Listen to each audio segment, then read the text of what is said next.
Hey y'all, so I was out in the garden and I was looking at my squash plants, and there's more squash that need to come off the plants. There's some that I've missed the last couple times that I've been out there, and they're really big, but I have had so much squash come off my plants. Anybody that has grown squash knows that once it starts kicking out the squash, it really kicks out some squash. So we have way more squash than we could eat before it goes bad. So I've got to get it put in the freezer. And I'm going to bring y'all along with me. We'll go pick the rest of the squash and we'll go into the kitchen and get this squash prepped, blanched, and put in the deep freezer. So let's go on into the garden.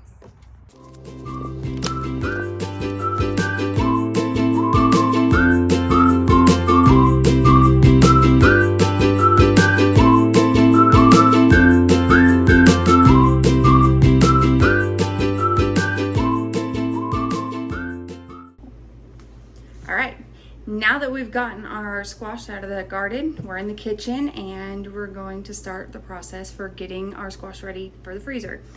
There are a couple things that you're gonna need. You're gonna want a pretty decent sized pot full of water, get it on the stove, get it started because you need that boiling. You're going to need a big bowl. We're gonna use this for ice water. You need a slotted spoon, a decent cutting board and knife, and then a cookie tray or whatever kind of tray or platter you want to use for drying the squash afterwards. Then you're going to need a freezer bag of some kind, whether you choose to have like the freezer containers, the Ziploc bags, or vacuum sealer bags, whatever your preference is, that's up to you. Then you'll want a permanent marker because you definitely want to date your bags. I will be using the vacuum sealer because that's just my preferred way. But like I said, any way to store these, any kind of packaging, whatever works for you. All right, so the first thing you want to do is wash these really good. I've already got some over here on the counter. I washed those this morning. So we're gonna wash these really well.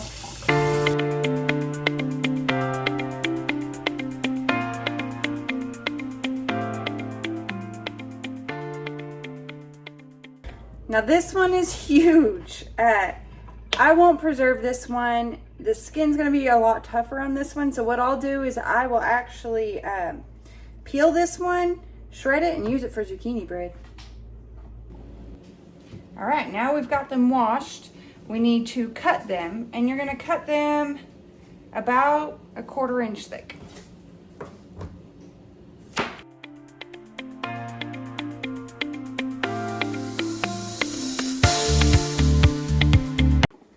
All right, so I've got about 1/3 of the squash cut that I'm going to blanch and freeze. I ran out of bowl room, so we're gonna go ahead and do these ones.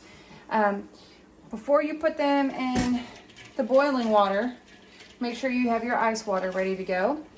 And then you're gonna take your squash and dump it into the boiling water. And the second that squash hits that water, you start your timer. And you're going to let these boil or blanch for 3 minutes. All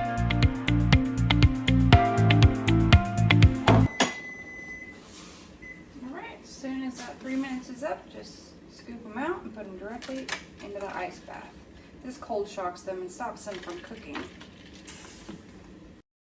All right, so once they're in the ice bath, they need to sit in that ice bath, for at least 3 minutes.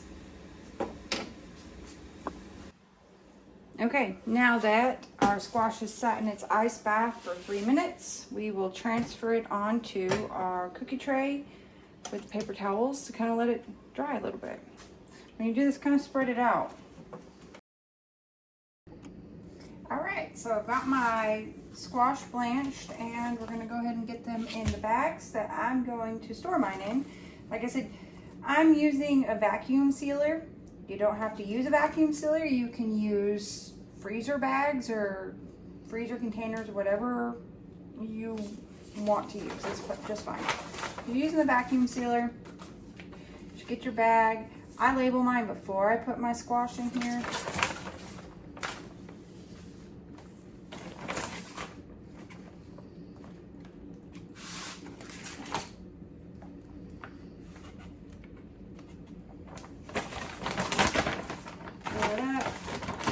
bag is pretty big, and that's because my vacuum sealer is not a big commercial vacuum sealer, and it does not vacuum seal through water, so I need excess bag.